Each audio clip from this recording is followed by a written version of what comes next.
Hi, my name is Andrew Wiggins. I am Senior Director of Campaigns and Elections for your Florida Chamber of Commerce. I'm here today to provide you with the Board of Governors polling update. We recently came out of the field with our first poll of 2018, and here are the results. Florida is viewed as a purple state by many outsiders, but what Florida actually is a state full of reds and blues, dark reds and light reds, dark blues and light blues. When we look around the state, we find differing views from people all around our great state. Right now, 56% of Florida voters say our state is headed in the right direction.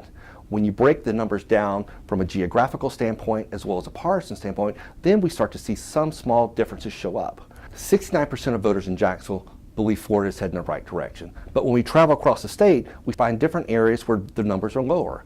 In Tallahassee, for instance, 48% of voters say we're headed in the right direction, and we see a low down in the Broward and Miami-Dade area where only 36% of voters say we're headed in the right direction.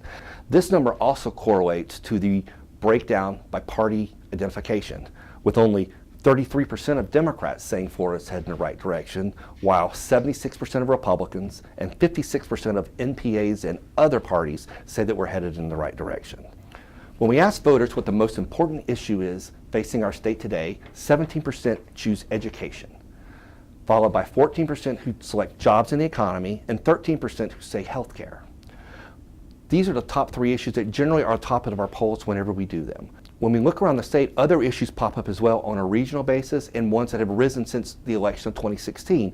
We now find that 5% of voters are equally concerned about global warming and the environment, as well as immigration, which both register at 5%. These are open-ended questions where voters don't indicate which side of an issue they're on, but these are issues that are important to the voters around the state. These issues vary from region to region. We know that in Jacksonville, for instance, crime and drugs is an issue that people are worried about, as well as the top three issues.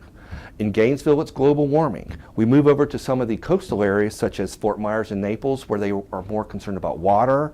Broward and Miami, where they're also worried about the rising cost of property insurance, which is also an issue in Palm Beach County as well.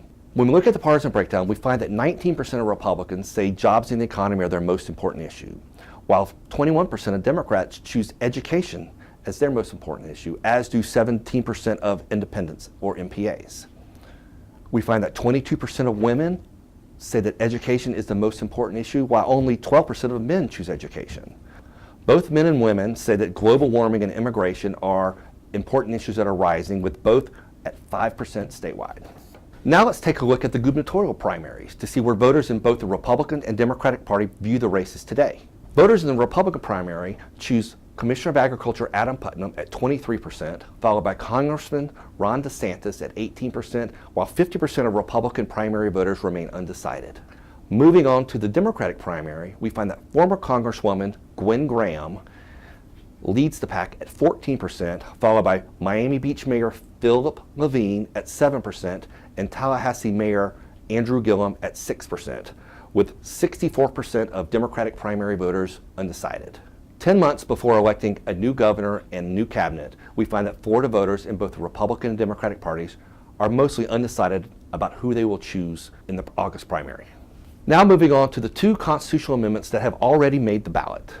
Amendment 1 looks at increasing the homestead exemption for homeowners statewide by $25,000. We find that 61% of voters support increasing the homestead exemption.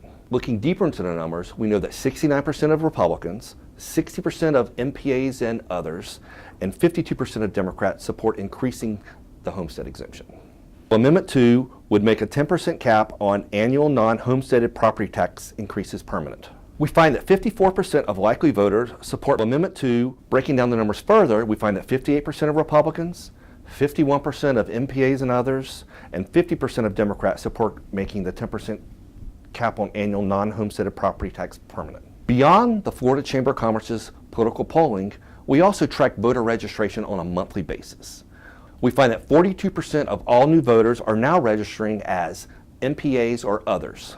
Breaking that down, we find that 27% of voters are now registering as Democrats, 27% of voters are registering as Republicans. We find that 54% of new Hispanic voters are registering as MPAs or other parties, while only 32% are registering as Democrats and 14% as Republicans.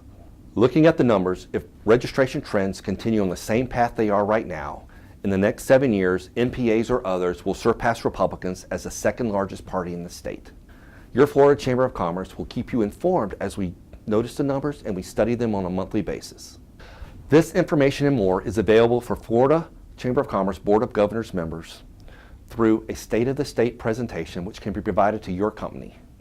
For more information, please contact Greg Blasé at the Florida Chamber of Commerce at the number and email listed below.